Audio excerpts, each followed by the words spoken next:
I wound up teaching a semester at Shepherdsville, teaching high school math, and it was there that there was a advertisement for a beer chemist, McKenna Distillery, and I wound up getting the job. And then I learned that the beer chemist at the McKenna Distillery, that was being operated by the Calvert Distilling Company. And so that's my introduction into the big distillery, was through the McKenna.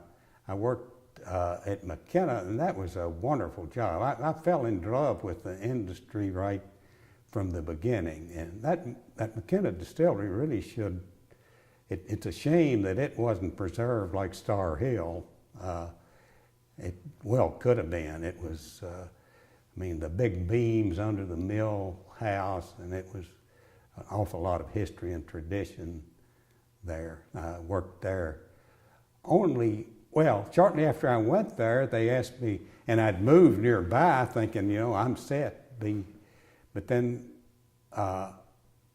there was a summer shutdown, so I was commuting to Louisville, to the big distillery at Louisville there, and working in the control lab there some before I went back to McKenna. But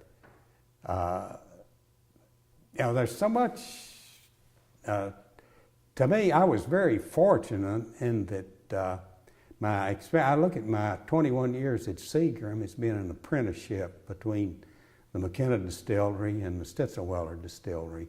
By the time I came back here, and this seems like home, coming home.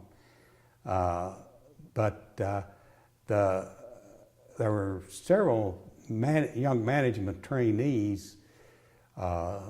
Seagram trained half the industry. I'm thinking of the master. I'm thinking of Hall of Fame people that I worked with that worked at the 7th Street Distillery at one time.